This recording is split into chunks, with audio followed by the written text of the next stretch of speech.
thank you for making your way out here. Like you said, did the 40 minutes, and I really appreciate that. I always appreciate when somebody takes time out their day to come and have a conversation. Yeah, for sure. I like, driving down that Route 8 too, south from Waterbury and shit. A lot of people, especially like people from Bridgeport too, they always talk about the mountains and the winding trails and shit like that. But that's cool to me. I like that shit. It's, different scenery and shit like that. I don't know how true it is, but I've learned that, somebody told me that it's like that. Like, it's mountainous and it has, like, the valley because years ago, millions of years ago, like, the glaciers were coming through Connecticut and they carved those paths. Yeah, or just like water and rain, period, Yeah. Like that should be chipping away. Yeah. Are you feeling like yourself today? Yeah, nonetheless, I'm good, yeah. Who are you and what do you do? My name is Fly Rye, the face of CT. I do a whole lot of PSing. That's, poetically speaking. You feel me? Which camera is mine too? This one? Both of them. Both of them? Okay. I want to be able to talk to the people and, you know what I mean? That'll be main for sure. Alright, but. Alright. So you said you do a lot of PS? Yeah, PS. That's poetically speaking for those that don't know. You know what I mean? I'm a poet. I'm an artist. I'm from Waterbury, Connecticut. And yeah, I'm in the community. Do a lot of community work. And, yeah, that's me. So I've met you in a couple different spaces. And they definitely have been poetic spaces, I would say. Seems like a lot of people do know you, and you're very talented. I give you that. Respect. So can you give me a little background on how you found poetry? I found poetry in high school. I had a poetry teacher. His name was Mr. Pastor, and he was like a road manager for like TLC or something like that. And it just brought me in there because I always had a love for music. So in that poetry class, like he really opened me up to it because that's where I found like it was so free. It was so free to write instead of, because I came from music first, so I'm writing the beats and you got to stay within certain beats and bars and shit like that. So the poetry just was so free, like I didn't have to confine myself to nothing and I could just let it out, and that's really when I found like my love for it. Do you remember your first poem? Do I remember it? Nah, I can't pull it off top, but I remember. Yeah, I remember it. Yeah. And so, do you remember what inspired you about it? Because from what you're telling me, it's like you came from doing music and you were beats, and finding poetry allowed you to take step out of a box that you didn't even realize you were in to express yourself. Yeah, facts. What was your original question though? So, do you remember? You said you remember your first poem, but do you remember what inspired it? It came from a prompt in that poetry class. I don't even remember the exact prompt, but my poem was basically about good and evil. I was talking about the angel on one shoulder and the devil on one shoulder, and yeah. I respect that. I really feel like, personally for me, because I told you this before, I don't really consider myself a poet, but I like to write poetry as well. And there's I feel like when you get into it, there's a duality that people like to talk about to bring perspective into stuff. So you said that good and evil, was that a reflection of you? Yeah, for sure. And growing up in Waterbury, I assume? Yeah. So how did growing up in Waterbury impact you or shape who you are? It made me everything of who I am. I'm from Waterbury, Connecticut. I'm from Walnut. I lived on Walnut all my life, damn near. But I lived in another hood too, Bunker Hill. I'm from the Bunks for real. A lot of people don't know that. And they'll be like, you know what I mean? But I'm from Walnut too, and I grew up on Long Hill. I was in the drum corps. You know, we played the drums. I played the bass drum, and we used to travel and stuff. But Long Hill is like right up the hill from Walnut.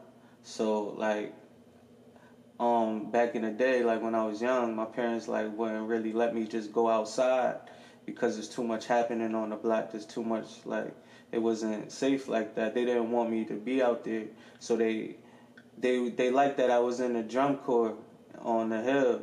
But you know the hill is the hood too, so I'm just walking up the hill to the hill like every day. That's like where I grew up too, and you know it shaped everything about me. You know, I always had a love for the music, um, and you know, and that's where I learned like everything in life, everything good, everything bad. Um, yeah, What was the most impactful thing you learned out there? the most impactful thing in Waterbury, Yeah. oh, Or you can say specifically on the hill or in the Bronx. oh, the most impactful thing. Um, I'll give you a sec because I'm asking that because before I really go into Waterbury and experience and knowing more people from there, I tend to get a lot of negative things or hear a lot of negative things about it, right? mm-hmm, But visiting, I think I was out there a couple weeks ago and seeing people put together a poetry show and hearing how you were in the drum corps, so they clearly had activities or things going on yeah, that were positive, right? mm-hmm. So can you tell me a little bit about that? Yeah, there's there's a lot of positive things going on in Waterbury. Um, the problem is people don't get involved. A lot of people don't get involved, and it's not because they might be ignoring it. Sometimes they just don't know about it. They don't know that there's programs like, you know, the Drum Corps, the Berkeley Knights.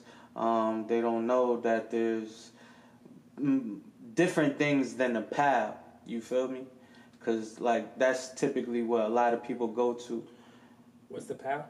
PAL, Police Athletic League. You know, they have a lot of programs and stuff for the youth and things like that. How long has that been around Waterbury? Because I think that recently came to Stanford like 2 or 3 years That's ago. been for years. I was in PAL. I played ball there, like, so at least 30, 40 years Yeah, that's a maybe. long time. Yeah. Well, I played ball there. I think it might have just came around that time they had boxing and all of that. I was probably like, I don't know, 9. So maybe 20 something years they probably been around. So what connected you to all these programs? Because like you said, a lot of people don't get connected, but you were in PAL, you had the drum corps, you knew you were into music, you found poetry. Really the kids around me too. I got into the drum corps because my boy, he was already in it and he was drumming. He's still a part of it, you know. He's still, you know, teaching, help the kids out. But it was just the people around me. Yeah, that's how I got into it. Shout out to them. Yeah, for sure. Shout out to them. All right, so let's get back into your poetry. Yeah. Can you tell me what emotion would you say inspires most of your poems? I wouldn't say inspires most of them, but the emotion that really inspires me is like anger. I love to write, like I love to let my pain out, like, or if I get hurt and I just wanna, yeah, then my pen don't stop going. You feel me? You just pour it. Yeah, just pouring out. Yeah, but when I write, like I gotta find the inspiration, or if it just comes to me, then I write. I really only write when I'm inspired. I don't even just write every day for real. Yeah. I had a friend that told me he recommended me like I should try to write every day because it's like a muscle. But when you feel inspired and those words start flowing, it's just different. It's like a high. Nah, it is. It is for sure. Yeah, it's a good high too. For sure. So, but you said anger was something that really, I don't say inspires, but motivates you to express yourself. Yeah. Did you always find writing to let out your anger, or did you ever have other outlets before it? Um, to let out my anger, nah. 'Cause remember, like, I really started just writing, especially poetry in high school. So I had, anger issues. Even I don't got anger issues, but as a youth, you go through some shit. Like I always used to be fighting too. That was, a release too. But it's like with my family and cousins and shit. That's just how we, grew up. Yeah. Now, you said if you're not really inspired, you're not gonna write, right? Mhm. I'll give you just to share something with you because like I felt very similar to that, and it's odd because I find myself writing less now because some things that really motivated me were, I would say, pain, regret, um, and how would I say? And looking back on my poems, I realized a lot of them were cries for help almost, you Mm. know. And I'm in a space now where I have found different outlets, right? Mhm. But not just to express myself, but to feel through different emotions and try to aim to resolve them. Not only because like a lot of issues in life I felt like I wasn't able to change, right?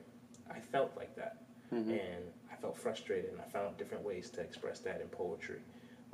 Until a lot of things came to a head. I've talked about before. So, was there any point for you where you weren't able to find? Like you said you used to get into fights and stuff, right? But now in your older age,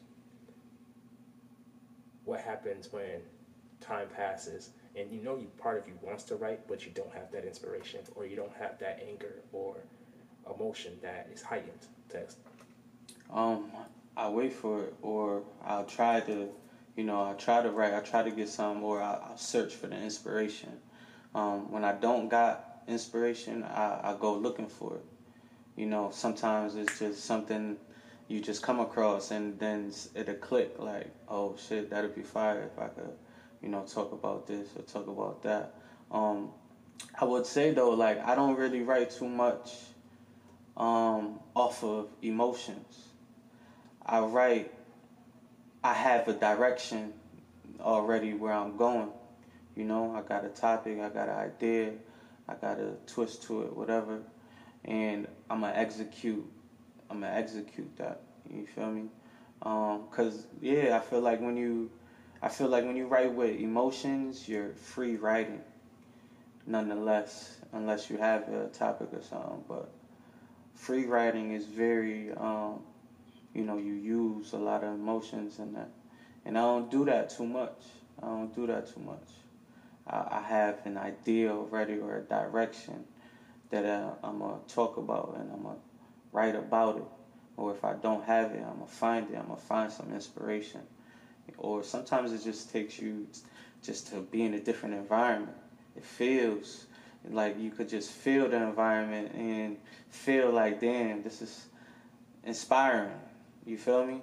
Just the shit you see around you is a change, and or the way people talk that might be different than back home. Like it just gives you something a little different, a different feel for it. Yeah, I think I like to refer to that as like a peek behind the veil. It's like a whole new perspective that you didn't have for yourself that you can gain from living vicariously through others. Yeah. So are all your poems typically from your perspective? Yeah. Yeah. Well, I can't say that. I've put myself in other people's shoes and written from their perspectives as well. It's not all about mine, but I do mostly write about my perspective. But I do touch other perspectives as well, for sure. So outside, so you don't depend too much on your emotion right now. Mm-hmm. So, what was the last thing that sparked you? That you like, oh, I know a way to put that together. Um, well, I just got booked for a show. What is it? I want to say July 28th, Arts and Basketball, in West Haven, CT. So I don't really got no basketball poems like that. Had to write a basketball poem. So you put it together. Wrote some fire shit. Rehearsing right now. So did and we gonna kill it. All right, I respect that. You said when is it? It's July 28th. Arts and Basketball, West Haven, Peridium Events. Yep. What day does that fall on during the week? What is that? A Sunday, I want to say. All right, I'm gonna pop out to that. For sure. July 28th. Yeah. What time? It's during the day. Like it's early. Might be like 2 or something. It's not bad on a Sunday. I like events like that. When you get back home before the sunset. There's basketball tournaments. There's mad vendors, arts and things, different type of arts. Did you go hoop to get inspired or feel it? Nah, but I need to. I might hop in a tournament. You feel me? Hell yeah. I see that you're very active, and I saw on your Instagram you refer to yourself as a curator, right? Yeah. And I feel when I talk to people about poetry and their craft, they not only say simply, but they often just talk about their performances and I guess the next show that they have upcoming. But you can speak to like there are multiple events that you were able to curate, and I consider you an entrepreneur. Can you tell me a little bit about how you found that transition or what sparked it? I was gonna say too, yeah, on my IG I say curator, but on the top it say entrepreneur, right above that. And I always felt like I am an entrepreneur, and I always been an entrepreneur since I was 16, 17 years old, you feel me? I was throwing parties. Where out in Waterbury? Yeah, in Waterbury. What was it? Probably like my senior year in high school, I threw a foam party. That party alone paid for my first semester in college at LIU. Oh, wow. Yeah, in Brooklyn. I've been doing this block party I got coming up. That's July 20th. This will be the 11th annual Community Vibes Block Party. I've been doing that since I was young. But yeah, I always been an entrepreneur, that's really always been me, and I never really wanted to step outside of that, you feel me? I hate stepping outside of that. I hate going to work. I hate all that regular Joe Schmo. I don't feel like I'm a Joe Schmo. I don't want to be. You feel me? It's hard being an entrepreneur though, and especially being an entrepreneur especially being an entrepreneur from the hood, cause you feel me? Like we could get it that way, we could get it that way, but we gonna get it, and it's still like it's still trying to do the right thing at the end of the day, where it's still a challenge every day, and yeah. I respect that because a lot of people don't realize those options are always on the table. Mm-hmm. Especially as you do events and certain people want to bring certain opportunities for you, and you want to mix certain things in. But as far as I can see, I respect the way that you go about it and you keeping it legit. Or respect. But you had an event recently that it looked amazing. I wish I could have been there. But what did I have going on? I had something, but I wasn't able to make it. Can you talk a little bit about that? Museum of Poets. That was, what was the date of that? That was June 30th. We was in Brooklyn. So Museum of Poets is immersive poetry. Poets immerse themselves in fully curated set designs to tell their story. So in Brooklyn, we was at the Love Shack. Beautiful, like, studio house type shit, you feel me? And they had different little setups. It was just real creative vibes. And so we basically used that whole house, each inch of that house as our set to perform.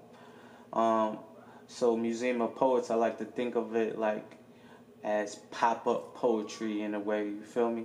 Because, you know, one performance might be here, another performance might be there, another performance might be there.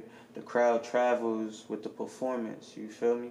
It's like I wanted to make it seem like a museum for real. When you're in a museum, you walk, you go here, you look at that, you go over there, you look at that. You feel me? It's the Museum of Poets. And how long have you been doing that? So that just started last year, November 2023. And it started at the Social House in Hartford. So they had hit me up like, yo, somebody told us about you. We want you to do an event here, blah, blah, blah.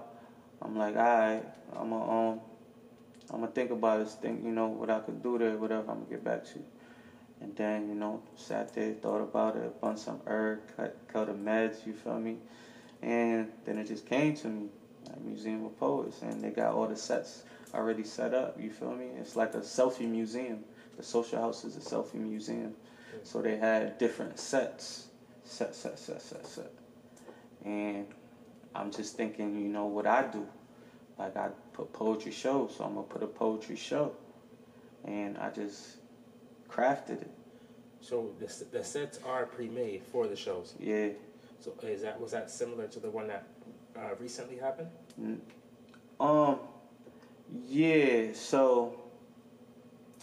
So like it was born from a selfie museum where sets are already preset, right? The one in Brooklyn, you could say it was preset. It was the house is decorated how it is, and we just used each corner of the house as so it was preset. But Museum of Poets is immersive poetry, and I want to be able to immerse in any environment that we're in. So if we do a poetry show at a zoo, I want you to be able to immerse with the tiger that's behind you while he right behind you performing or interacting with him or whatever the case may be. Or you feel me? I want to be able to immerse in any environment wherever we're able to take it. And I love Museum of Poets because I'm able to really take it state to state, take it around the world, and it's going to be the biggest poetry platform in the world. I love to hear that. Word. Do you have the next one in mind? Are you planning it? Yeah, so we planning it right now. I'm like a dude who, you know, I got a lot going on, a lot on my plate. So we get to it, but we're trying not to be like that. Trying to be more set into the future. You feel me? Have everything planned out and everything. But we're gonna get there because you know we're gonna make it the biggest in the world. So we're trying to get the money right, trying to get the proper funding, trying to get the proper relationships with these venues, and we're gonna make it happen. I think that something like that would be amazing down in Stanford. I would love to connect you with venues or the right people. Okay, to make that happen.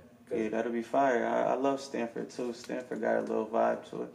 All right, look at showing love. They definitely gonna have you pop out now. Mm-hmm. Do you have a favorite act from the most recent show? Outside of yourself? I didn't even perform. I just hosted the show. I respect that. Favorite act, I would say from that show, probably J Rose. J Rose is fire. She's from Brooklyn. My crumbled thoughts on Instagram. She just dropped a book too. Pieces of my crumbled thoughts. Her performance is fire.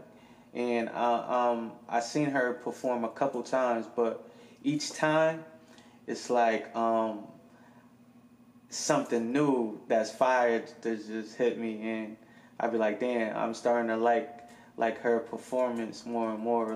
She's a really dope poet for sure. Shout out to her, J Rose, right? Yeah, J Rose. And My Crumbled Thoughts. Yeah, My Crumbled Thoughts is her Instagram. Definitely gonna follow. Word. Had another event that was going. That actually was the first event I heard about when you performed at Mosaic. It might have been maybe like 6 months ago now. Mm-hmm. It was a Pohuka tree. Pohuka tree. Yeah. How did you start that? So that started in like 2016, 2017, I lived out in Cali for like a year. And just being in Cali, that's really where like my poetry motion started. Just being out there performing in different spaces in the Bay, and in Sacramento. Like it taught me like, just that whole scene for real. And like I competed out there and I was on a slam team and we was able to go to Denver, Colorado. So that was like my first time traveling too. It really opened my space up. It really opened my mind up to like the whole poetry thing, right? So now I'm like, Cali is expensive as fuck. So I'm like, I'm going back home. Yeah, so as soon as I came back home, I started Pohuka Tree. And I just knew that I wanted to bring something that had a little bit of those Cali vibes that I experienced, but is our vibes too, Waterbury for sure.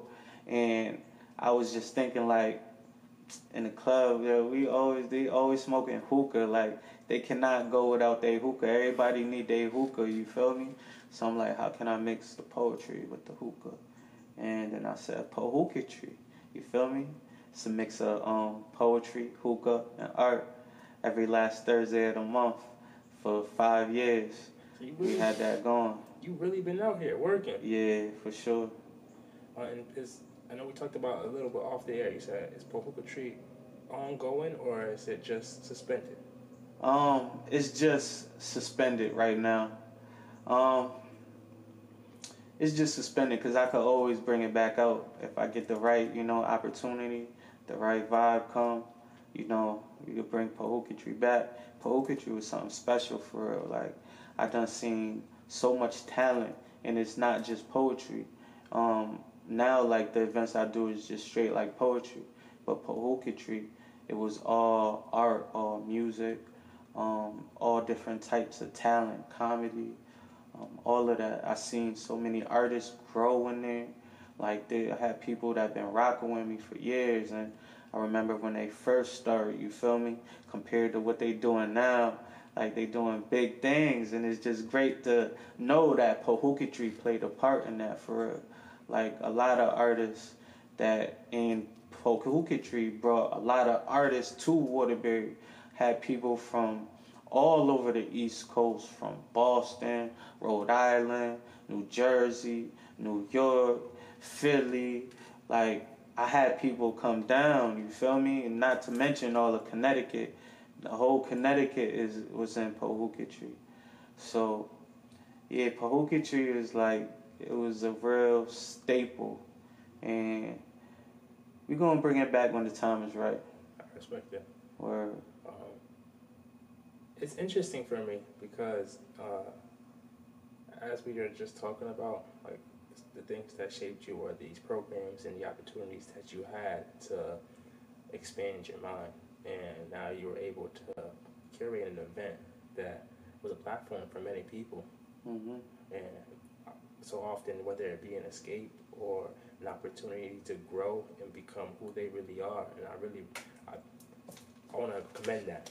Thank you, man. Because personally, I feel like that's what I want to create, and I really want to be about, because it's those opportunities that make us who we are, and people don't realize those opportunities are there, Mm-hmm. and a lot of them aren't easily accessible. Yeah. So shout out to you for creating that. Thank you. I appreciate it. Well, I might be jumping around, but hope you're okay with that. Yeah, you good. How did you find yourself in Cali?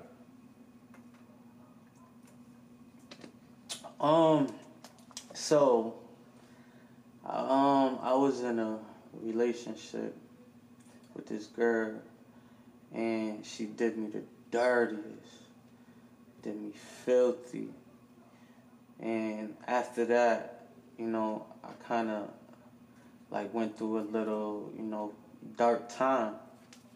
I didn't know what to do with myself, and I just felt like I needed extreme change. You feel me? So I had an uncle that lived in Sacramento. So I told him like, like I gotta come out there, and his house was always open for me.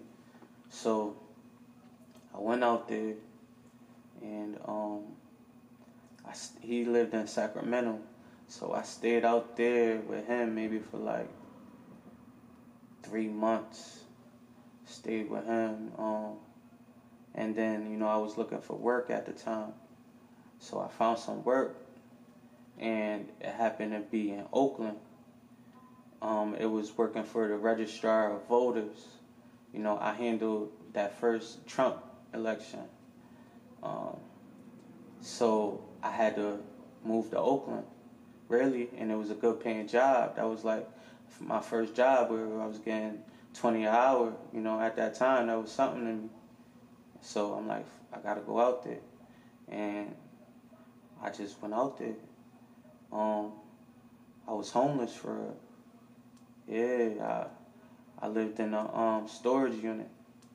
Real shit. Yeah, I lived in a storage unit for a couple months. Just making it work. Just making it work. I had to make it work. I just, I was always chasing something. I was, chasing some money. I was chasing poetry. I was chasing the music. So, like, the bad times never, like, really seemed too bad for me. Like, I was sleeping on my luggage in a storage unit for months. You feel me? But my ass is getting up. I'm going to the gym. I was in the best shape of my life. For real, I had to live in the gym. Nigga, I showered in the gym every day. So I worked out every day. I was in the best shape of my life. It didn't seem too down for me. You feel me? Having a vision can just be so powerful. Yeah, it was the vision for real that just led me to do all of that and just make it work. So did you end up getting an apartment or at some point in Oakland? Nah. I could have, cause it depends how I wanted it to play out. I just decided to make choices and go back, cause I had girls out there too. So I could have made it work. Yeah. I could have made it work if I really wanted to. You feel me? But I just had another vision. Like, I had poetry. I was inspired out there. Like, I feel like it did its job. It did its job because soon as I came back home, within the same month, I threw poetry. Wow. Yeah. And you also went to LIU. Yeah. What did you study out there? What did I study? I think I started with marketing, and business. Do you feel like any of that helped you out? Not really. Because I didn't see the vision in that. If I would have known, like, what I'm going to be today, I would have knew really the importance of marketing. If you can be a professional marketer, you can run the world, for real. You could, sell anything. You're watching it happen right now. Yeah. The way the news, like, portrays things. Yeah. It's crazy. Yeah. You had a poem that was pretty impactful for me that I heard. Mm-hmm. And it was the importance of, the order of importance of people in your life. Mm-hmm. How did that come about? So,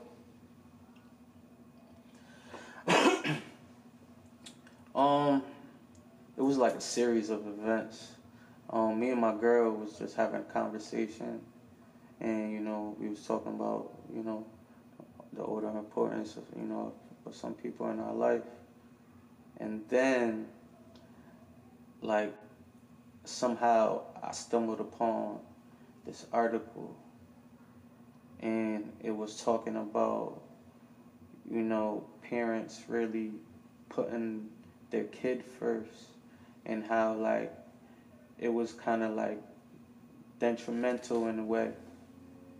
And then, like, probably within the same day, with like, nothing warranting it, my mother sent me a video. My mother sent me a video of a dude talking about like the order of importance, who he put, first and second and last, and why. So I was like, damn, that's signs right there. Now I feel inspired. So I just thought about my order of importance, and I put it in a poem. And do you feel like that poem has affected the people that you placed in order at all?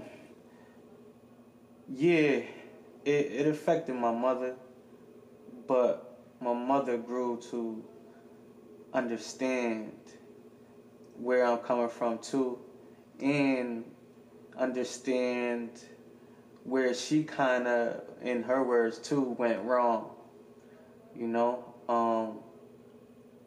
So it affected people, because me and my girl was on the same way though. We was on the same page.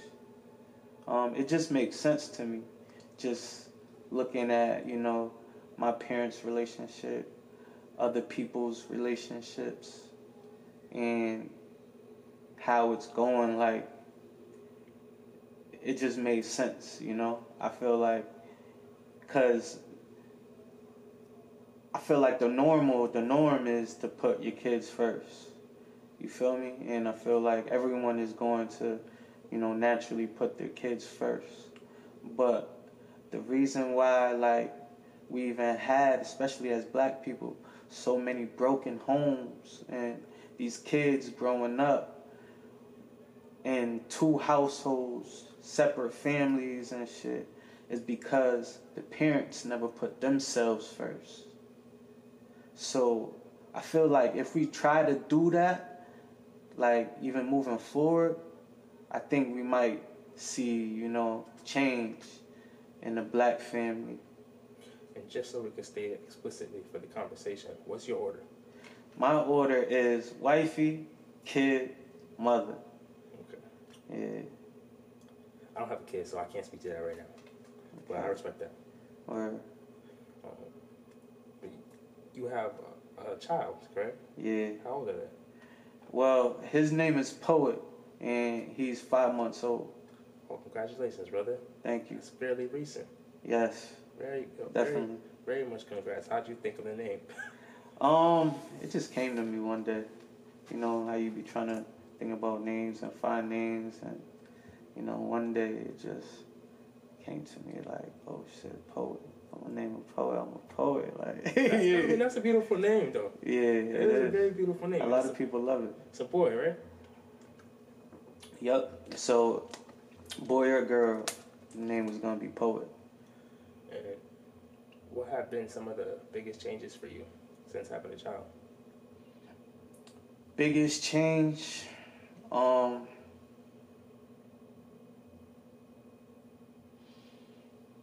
just the responsibility. Like, just knowing that it's not for self no more. And I was really a selfish person. Everything is about me, you feel me?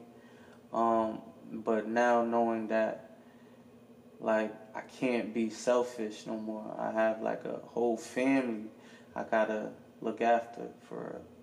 That's the biggest change. And I respect you saying you got a whole family that you have to look after. Do you consider yourself an open communicator? Yeah, for sure. I talk. It sounds like when you say, when I usually hear people say, I gotta look after my family, it's like they take on a lot of stuff and then don't find the time to really express how they're feeling to the people that they're taking on so much for. And I think a lot of resentment comes from that. Yeah, nah, I share my thoughts and my opinions and my ideas and my suggestions, and everything. I'm a good communicator. Nonetheless, I feel like, I'm going to always, speak what I believe to my family. And they do the same as well. So we communicate good. And has it always been like that? No. It ain't always been like that. I don't know. I'll be real with you. Like,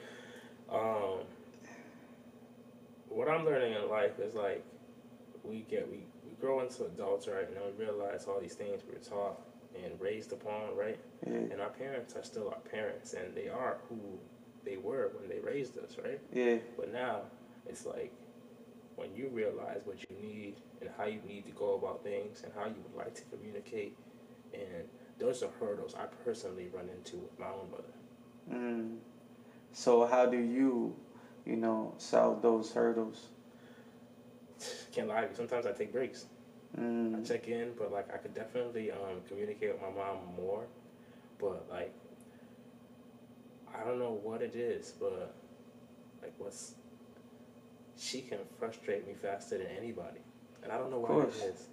Cause that's your mother. She know you like the back of her hand. Like, what you mean? Yeah, she gonna frustrate you. That's their job. You feel me?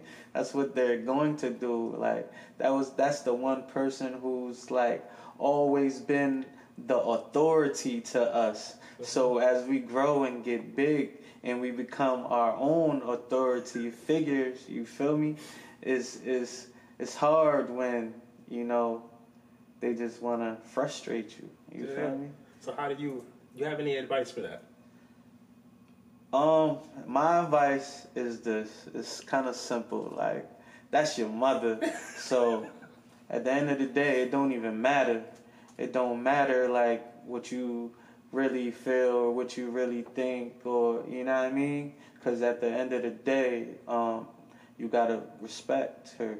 You got to respect her. So yeah. Yeah. So I gotta find more respect in that relationship. Yeah, it's just probably more communication. Maybe I just both need to talk more, bond more. You feel me? Having a kid really taught me how to bond.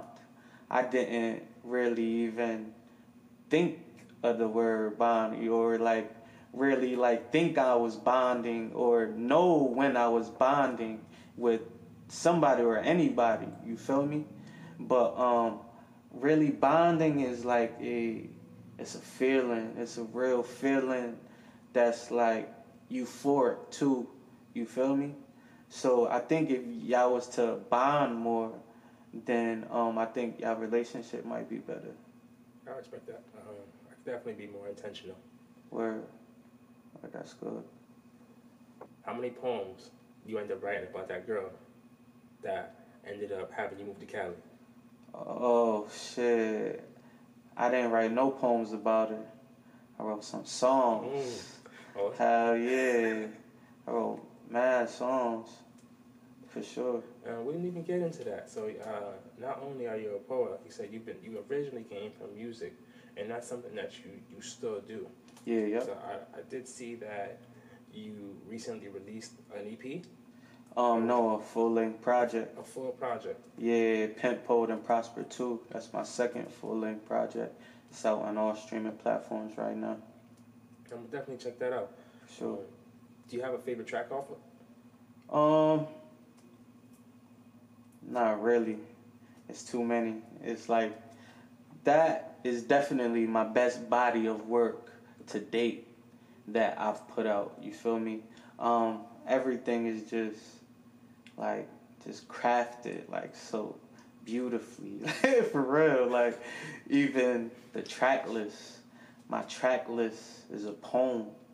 If you just read it and go down it, it's a poem, and you're gonna hear it and flow, and then like just knowing it's a poem, and then hearing each song, song by song, just illustrate each stanza of that track list. Because the track list is one stanza, you feel me? So, yeah, that's a good body of work from me for sure. Pimp, Poet, and Prosper 2. Go check it out, all streaming platforms. We're gonna make sure we post and link that. Where Another poem that you had that really resonated with me was "The Dirty Water," and I would love if you would be willing to recite that. Okay, yeah, I can spit that for you.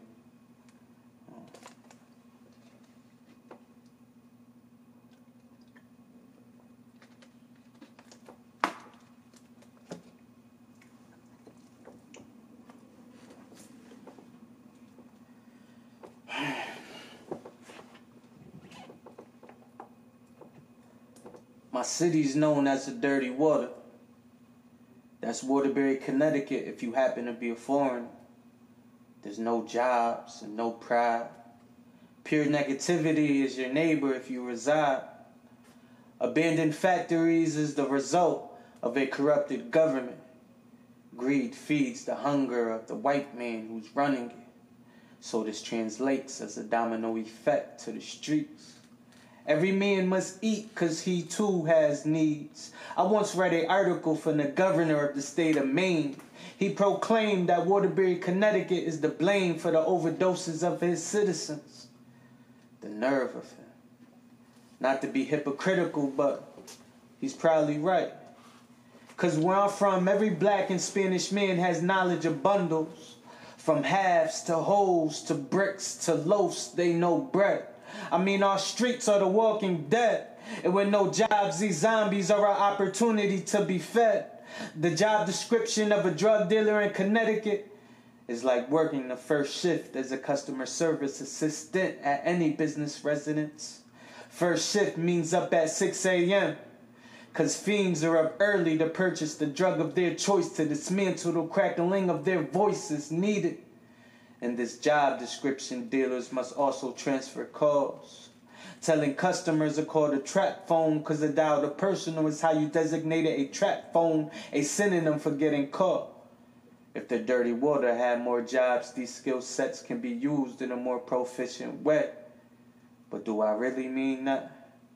Because the hourly pay won't add up to a couple bundles going a day. That's how we're raised. Is it the lack of jobs that creates the dirty water?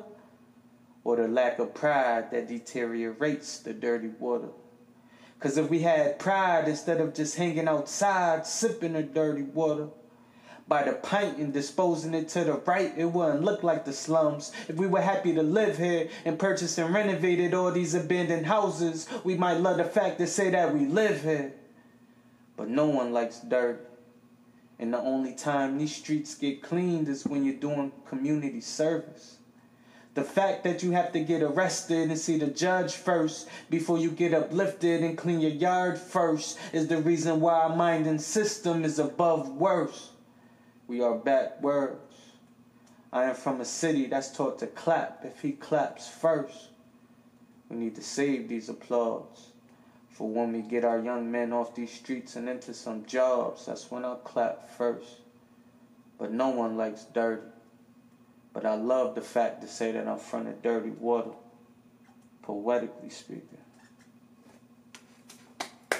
Thank you. Appreciate that, brother. Word. That means a lot to me, honestly. Word. Especially coming from where I come from and learning what I've been able to learn.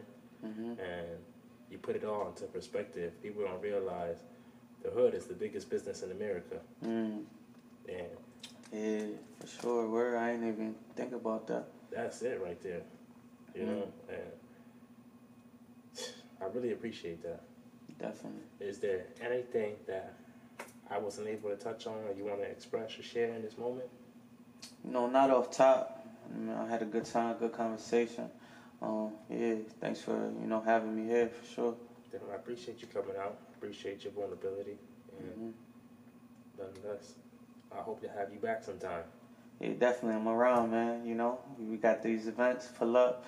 Feel me? July 20th, Community Vibes Block Party. 11th Annual Community Vibes Block Party on Walnut Ave in Waterbury, CT. We got July 28th, Arts and Basketball in West Haven. Peridium events. Yeah. That's back to back. I'm gonna have to choose which one I'm gonna pull up onto.